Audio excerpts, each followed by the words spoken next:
წარმოიდგინეთ, რომ ხალხმრავალ წვეულებაზე ან ხმაურიან კაფეში იმყოფებით, სადაც მუსიკისა და ათობით ადამიანის ხმა ერთმანეთს ჭირება. ასეთ დროს ჯანსაღი სმენის მქონე ადამიანის ტვინი ახერხებს ფოკუსირებას მხოლოდ ერთ მოსაუბრეზე. თუმცა სმენის დაქვეითების მქონე პირებისთვის ეს ნამდვილი კოშმარია.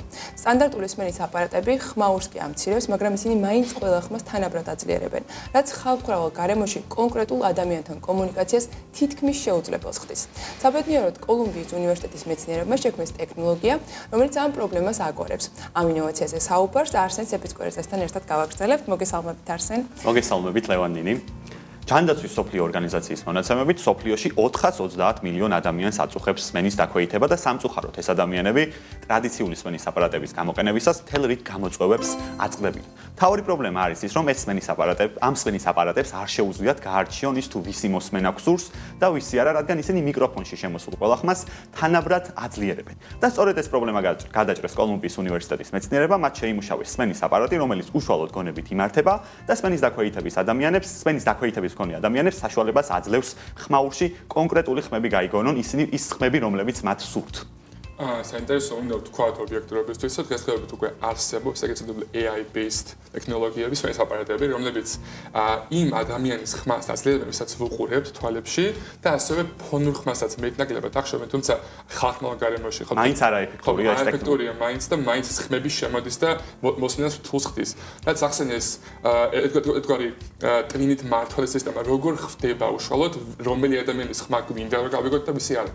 ლევან, ჩვენი ტვინი გარკვეულ სიგნალებს გამოსცემს, როდესაც ერთ კონკრეტულ ხმაზე ვართ ფოკუსირებული. ხოლო ეს ახალი მოწყობილობა ტვინის ამ ტალღებს კითხულობს და როდესაც მსმენელი ერთ კონკრეტულ მოსაუბრეზე გადაიტანს ყურადღებას, ეს მოწყობილობა ამას ამჩნევს, ამ მოქმედებას კითხულობს და ამ მსმენელზე ფოკუსირდება ეს მოწყობილობა შემდეგნაირად, რომ ამ მოსაუბრის ხმას უწევს, ხოლო ფონურ ხმებს იქნება ეს, ხმაური თუ სხვა ადამიანების საუბარი ახშობს. იცი რა კითხვა გამიჩნდა, ეხლა რომ რამდენად თეორიულია ეს ამბავი და თუ გამოიცადა ადამიანებზე და ნამდვილად ესე ზუსტად კითხულობს თუ არა ტვინის სიგნალებს, რომელზეც ჩავაპარაკობ. ჩატარდა კვლევები, საკმაოდ საინტერესო კვლევა ჩატარდა.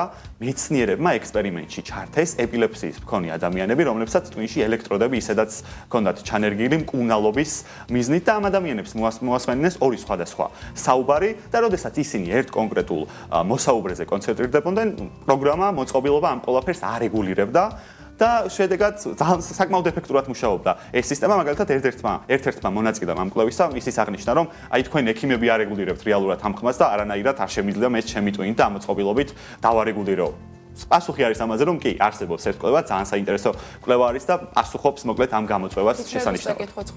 აზრების წაკითხვა არ შეუძლია, ლოგიკური შიშია, საკმაოდ ლოგიკური შიშია, მაგრამ არა, ეს მოწყობილობა მხოლოდ კითხულობს ტვინის ტალღებს, რომელიც სმენაზე არის ორიენტირებული და აზრებს ვერანაირად ვერ წაიკითხავს, რადგან ეს მართლაც ფანტასტიკური ტექნოლოგიაა ჯერჯერობით. ცოტა ინვაზიური ჟღერს ეს ყველაფერი, სმენის აპარატები ყურზე მაგდება, მართალი ისინი საჭიროებენ ინვაზიას ჩარევას, მაგრამ ტვინში ჩადება ელექტროდების კიდევ უფრო ახალ ეტაპად ჩანს. რამდენად ხელმისაწვდომი იქნება ეს ყველასთვის. ლევან, მეცნიერი, ეხლა რაც შენ მოკავი, ეს არის მეცნიერების ამჟამინდელი მთავარი გამოწვევა. დღესდღეობით ჩვენ გვაქვს ლაბორატორიული წარმატებული კვლევა, აი ეს მონაწილეები კვლევის, რომლებიც ვახსენეთ და ეს არის დიახაც ინვაზიური. თუმცა მეცნიერების მთავარი მიზანი არის, რომ ეს ტექნოლოგია გახდეს არაინვაზიური, გახდეს ტარებადი მოწყობილობა, რადგან მოგვეხსენება სმენის დაქვეითების დროს ერთ-ერთი მთავარი პრობლემა ასევე არის სოციალური იზოლაცია. აი ეს ადამიანები ვერ ახდენენ სათანადოდ საზოგადოებაში ინტეგრირებას და შესაბამისად თუ იარსებობს ასეთი მაღალტექნოლოგიური მოწყობილობა, რომელიც მათ დაეხმარებათ ხმაურშიც კი იდეალურად გაიგონონ ხმები,